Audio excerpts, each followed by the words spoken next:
Hi, I'm Sophia Nyx. This is Sophia Reviews. I review movies so you don't have to. Today's film is Johnny Mnemonic. I had my millionth Keanu Reeves prompt the other day on bluesky. I allowed people to mention this film as their favorite, restricting people from mentioning The Matrix instead. So this film came up a lot. If you're Gen Z, this film is like Cyberpunk 2077 for the Millennials, only this time it actually stars Keanu. He wants room service, and he has 80 gigabytes of data in his head. And people value the information lodged in his skull more than they value his own life. It's a perfect example of capitalism and the wealth and glory of a select few being placed above the good of the working class. This is a low-key satirical take on capitalism, which is a popular trope of cyberpunk books and films in the 80s and 90s. This film is like if you took Blade Runner and made it silly. Silly in that 90s post-Jurassic Park kind of way. People were dying and fighting and suffering, but that won't stop the actors from chewing scenery and being zany and maybe even a little self-aware to the point where the fourth wall feels more like a fourth chain-link fence. Double Dragon, Mortal Kombat, Street Fighter, the 90s Super Mario movie. This may not be a wacky 90s video game adaptation film, but it sure feels like it. This is one of those films I've seen dozens of times, and I would happily see it dozens more before I'm uploaded to that great VR program in the sky for an eternity of Miss Pac-Man and Star Trek marathons. The cast is stacked. Ice-T, Dinah Mayer, Henry Rollins, Dolph Lundgren, Udo Kier, Tracy Tweed, and more. There are movies, and then there are classics, and then there's Johnny Mnemonic. It captures a snapshot in time for Hollywood and a moment in time for cyberpunk-style science fiction. I don't know how relevant it will be as a piece of Keanu's filmography to a Gen Z or Gen Alpha person, and honestly, even a lot of people my age and older did not care for it when it came out. But as a silly little girl with an empty head with no thoughts inside, I will always smile when Keanu is ranting and raving about how rough a time he is having when the laser whip cuts someone up, when Henry Rollins is on screen, because he is just cool with or without a script. Let's get to the film. The movie starts with a text crawl and it says, "Second decade of the 21st century, corporations rule. The world is threatened by a new plague, NAS, nerve attenuation syndrome, fatal epidemic. Its cause and cure unknown. The corporations are opposed by the low-techs, a resistance movement risen from the streets, hackers, data pirates, guerrilla fighters, and the info wars. The corporations defend themselves. They hire the Yakuza, the most powerful of all crime syndicates, waiting to burn the brains of intruders. But the low-techs wait in their strongholds in the old city cores like rats in the walls of the world. The most valuable of information must sometimes be entrusted to the mnemonic couriers, elite agents who smuggle data in wet-wired brain implants. The words Johnny Mnemonic then fill the screen and explode in vivid 90s computer graphics. And the open text crawl soundtrack swells triumphantly. I sure miss the big hacker deck energy sci-fi had after the hit sensation that was Star Wars made the genre corny and low-key optimistic. We are traveled through a surreal VR tunnel, and out the other side we see Keanu. Did I mention this film predates The Matrix? Did I mention I like it even more than The Matrix? The reflection on his eyes says 10:30 a.m. Thursday 17th, January 2021. Thank you for staying at the New Darwin Inn. The time is 10:30 a.m., a robot voice states. The movie reveals he had just slept with a pretty lady before he passed out. She asks him, "Where is home, Johnny? Home? Home. Would you believe I don't even know?" "Yes," she said, "I would." "Going out?" he asks. "Just getting some ice," she replies. He says, "We've got ice," and she leaves anyway. He starts chatting with a man named Ralphie, played by Udo Kier. "Pick it up, Ralphie." "How about it, Ralphie?" "You said you locked down a date for the procedure." "Well, hello to you too," says Ralphie. "The date? When?" "I'm sorry, Johnny. The Sheba neurosurgeons have changed their quote. You told me 800,000 would cover it. The fee for removing the implant is now 1,000,005. That is for complete memory recovery. If you don't want it all back, I'm sure they will come down. If I just wanted the silicone dug out of my brain, I would go to Mexico City. I want a full restoration. I want it all back. Full restoration is not the only thing Johnny will want over the course of the film. He will also want room service. This is like a Black Mirror episode, only less dramatic. Johnny's in central Beijing, and there are protests. Lots of people packing the streets, picketing and shouting and letting their grievances be heard. He works his way through the crowd, standing on top of a car at one point. He walks inside a building and sees some creepy twins lurking menacingly by a circular fishbowl. Ice-T appears on a TV and says, "Snatch back your brain, zombie. Snatch it back and hold it."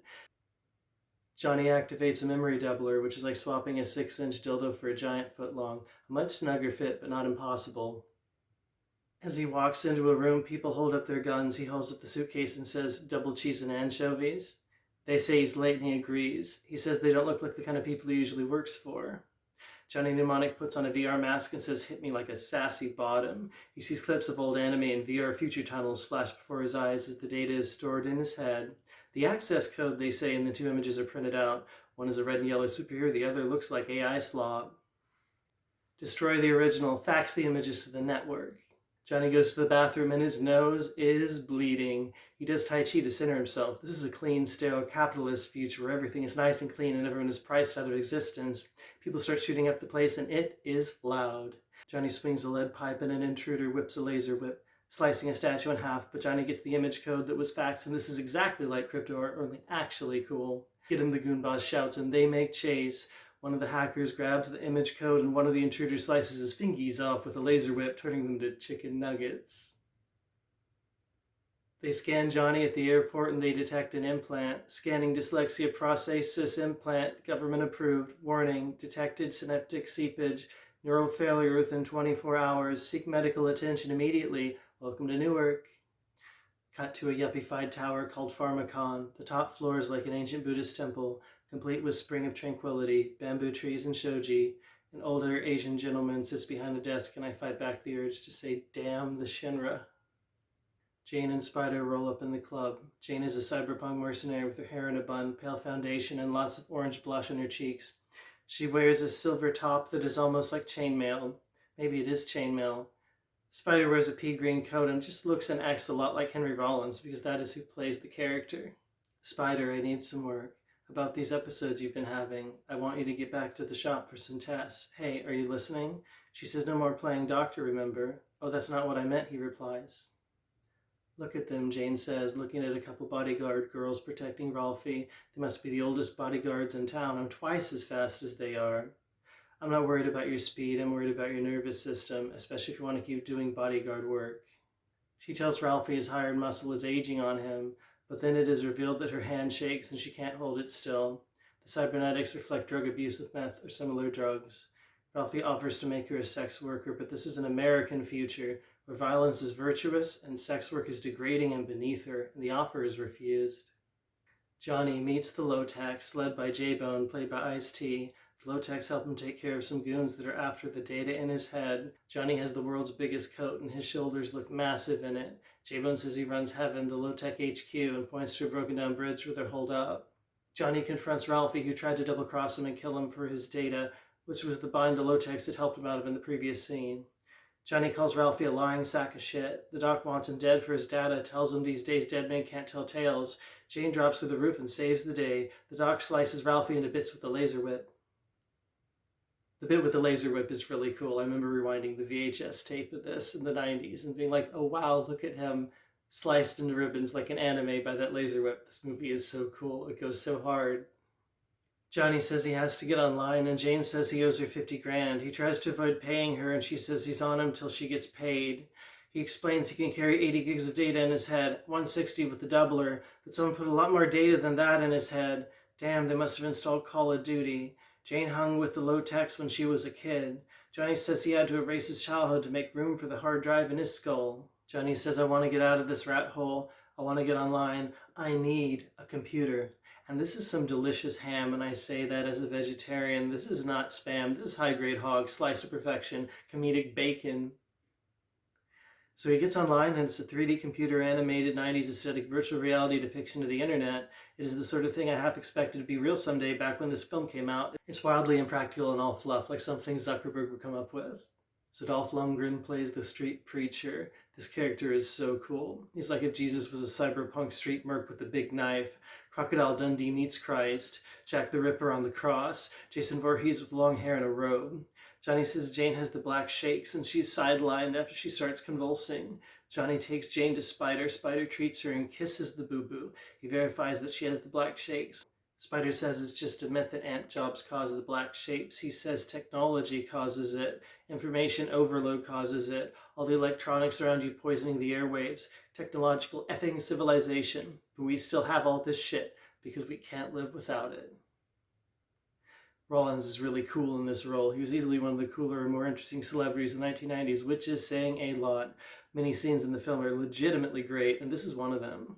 Street preacher interrogates an old bartender with the cyborg hand by dipping it in liquid nitrogen and then smashing it into a million pieces. He gathers some intel about where the doc is taking care of Jane. Spider tells Johnny he has the cure to the black shakes in his brain hard drive, but the only way to get the data out means death. Then Street Preacher rolls up and gives them hell. Johnny gets on a pile of trash and says, I don't belong here with the dogs and the garbage and last month's newspaper blowing back and forth. I want room service. The club sandwich, the cold Mexican beer, the $10,000 a night hooker, and his suits laundered like they do at the Imperial Hotel in Tokyo. This movie has some of the finest overacting ever put to film. The low-tech sees dolphins with cyber gear attached, who can sample software from enemy submarines and infrasound scan right through the hole. There's a big loud action scene and a bunch of cool stuff happens. The end.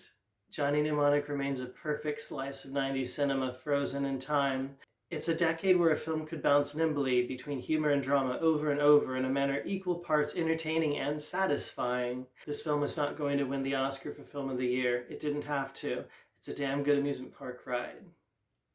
It's called Johnny Mnemonic. It's a movie. You should see it. No, really, we should watch it. You haven't seen it? We should watch it right now. Let's watch it. Let's watch this movie together. Right now. You don't want to watch it? You're just a phone I'm talking into? Okay, insane.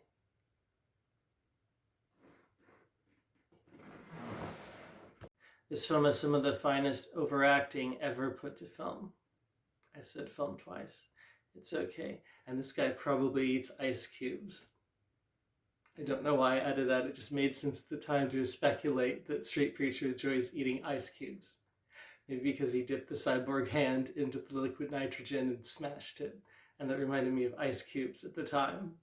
So it made it in, and then it survived the editing process. And now I'm saying it, and now you're stuck with it. And I'm not sorry. And it will happen again. Maybe even specifically with more ice cube references that don't make sense or add up to much of anything. Let's get back to the review, shall we? Yes, quiet, thank you.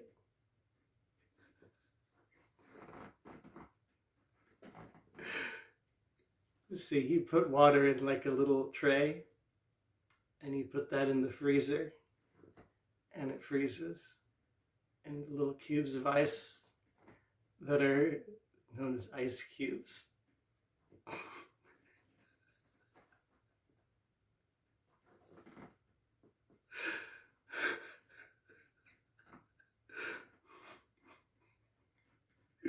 I'm so on the fence if this makes it in.